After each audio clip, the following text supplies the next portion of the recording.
Welcome to new school BD. এই ভিডিওতে আমরা সপ্তম শ্রেণীর গণিত বইয়ের 234 পৃষ্ঠার একক কাজের সমাধান নিয়ে আলোচনা করব। 234 পৃষ্ঠার একক কাজে বলা হয়েছে আদর্শ সমীকরণ x square plus b x plus c equal 0 আকারে লেখো এবং এবিসি এর মান খুঁজে বের করো। চলো আমরা এর অ্যান্সারগুলো দেখে নিই।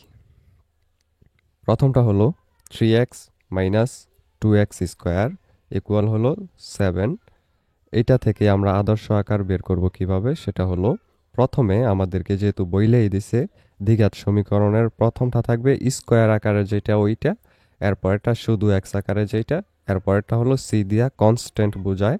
কনস্ট্যান্ট মানে হলো ধ্রুবক, অর্থাৎ নির্দিষ্ট কোনো একটা সংখ্যা যেটা ওইটা তারপরে লিখতে হবে আর কি শেষেরটা। তো এইখানে যদি আমরা একটু খেয়াল করি তাইলে দেখতে পাবো যে শুধুমাত্র এটার উপরে স্কোয়ার আছে, তার মানে এই স্কোয়ারটা আমাদেরকে আগে আনতে হবে, এরপর এইটা নিতে হবে, তারপর এই সংখ্যাটা আনতে হবে। তাহলে আমরা কি করব, এখানে যে মাইনাস 2x স্কোয়ার আছে ওইটাকে আগে লিখবো এখানে 2x স্কোয়ার, এরপর যেই 3টা আছে এইটা লিখবো, তারপরে লিখবো 7। কিন্তু এখানে দেখা যাচ্ছে যে 2 এর আগে আসছিল মাইনাস, কিন্তু এখানে প্লাস হয়ে গেছে। এর কারণ হলো আমরা এখানে একটু খেয়াল করলে দেখবো যে এর আগে কোনো মাইনাস নাই, তার মানে আমরা আগে একটা মাইনাস কমন নিয়ে নিব। মাইনাস যদি কমন নেই তাহলে যেটার সামনে মাইনাস ছিল এটা প্লাস হয়ে যাবে, এবং এটার সামনে দেখো প্লাস ছিল, এটা হয়ে গেছে মাইনাস, এবং এটার সামনে প্লাস ছিল কিন্তু এই পাশে আসার পর এটা মাইনাস হয়ে গেছিল, কিন্তু এখানে আবার মাইনাস কমন নেওয়ার কারণে এটা হয়ে যাবে প্লাস। এবার যদি আমরা এবিসি এর সাথে তুলনা করি তাহলে প্রথমটা হলো এ, দ্বিতীয়টা বি এবং তৃতীয়টা সি। এ হলো তাহলে 2, বি হলো 3 এবং সি হলো 7। কিন্তু বি যেহেতু -3x এখানে, তাই বি হবে -3, এই যে -3। এরপরেরটা হলো x - 7 এবং x + 7 = 3x। এইটাকে আদর্শ আকার করতে গেলে আমাদের প্রথমে এইটা দিয়ে পুরোটা গুণ করতে হবে, অর্থাৎ x দিয়ে এই দুইটা গুণ, আবার এই -7 দিয়ে এই দুইটা গুণ। তো গুণ করার পরে আমাদের যেই মূল বাইর হইব এখান থেকে, সেটা হবে x² - 3x - 49। এখানে x এর সাথে কোনো সংখ্যা নাই, কিন্তু বীজগণিতের নিয়ম অনুযায়ী যদি কোনো কিছুর সাথে সংখ্যা না থাকে ওইটার সাথে 1 গুণ এবং ভাগ আকারে থাকে, তার মানে আমরা বলতে পারি এখানে 1 আছে, তাই আমরা এর জন্য লিখলাম 1, এরপর বি এর জন্য লিখব -3 এবং সি এর জন্য -49। এরপর 3 নম্বরটা হলো 5 + 2z² হলো 6z। এটার প্রথমে আমরা 2z² আনবো, এরপর ওই পাশে যেই জেড ওলাটা ছিল ওইটাকে আগে আনবো। তো প্লাস আকারে ছিল, এই পাশে নিয়ে আসলে আমরা জানি মাইনাস হয়ে যাবে, এই হলো মাইনাস। এবং 5 ছিল এইখানে, এই 5টা প্লাস আকারে এখানে লিখে দেব। তাহলে এ হলো 2, বি হলো -6 এবং সি হলো 5। পরবর্তীটা ছিল 2x × x - 3 = 15। এখন আমরা প্রথমে এইটাকে এটার সাথে গুণ করব, গুণ করার পরে আমরা যেটা পাবো সেটা হলো 2x² - 2 3 হয় 6, তাহলে 2x² - 6x। আর এই পাশে ছিল 15, এটা আমরা ওই পাশে নিয়ে আসবো বাম পাশে, যেহেতু আমাদের যেই সূত্রটা দেওয়া আছে x² + bx + c ওইটার সাথে মিলাইতে হইব, এই কারণে আমরা এটা এই পাশে নিয়ে আসলে হয়ে যাবো মাইনাস, এটাই এখানে লিখলাম।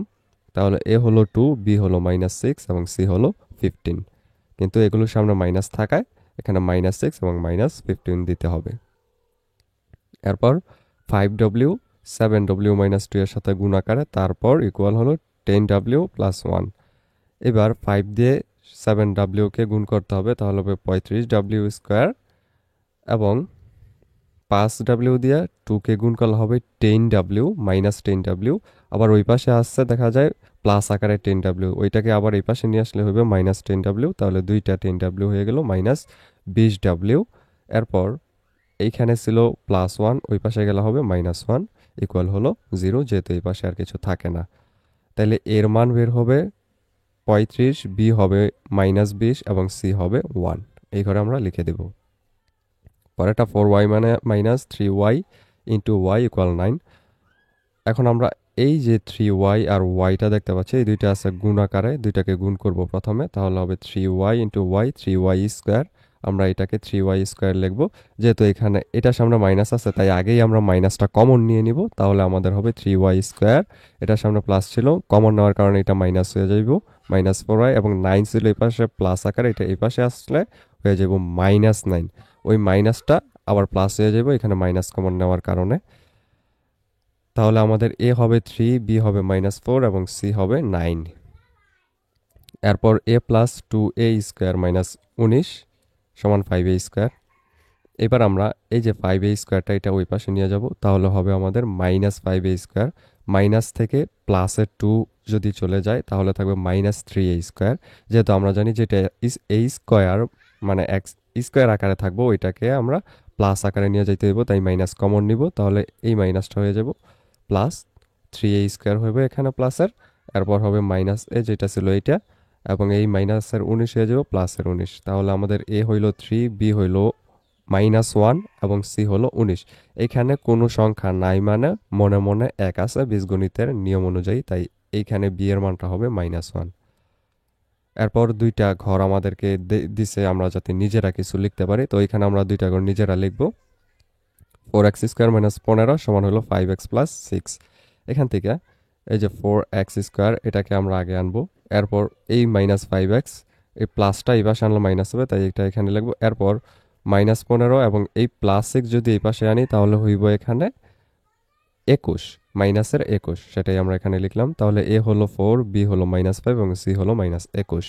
এরপর 2x² - 4x এবং 4x² + 4, এখান থেকে 2x² লিখবো আগে। এরপর এখানে -4x, এখানে দেখো 4x² ওই পাশে আছে, এইটাকে আমরা এখান থেকে এখানে নিয়ে আসব, অথবা অন্যভাবে এই পাশ থেকে আমরা এগুলোকে ওই পাশে নিয়ে যাই। তাহলে এই 4x² থেকে এই 2x² বিয়োগ হবে, তাহলে হবে 2x²।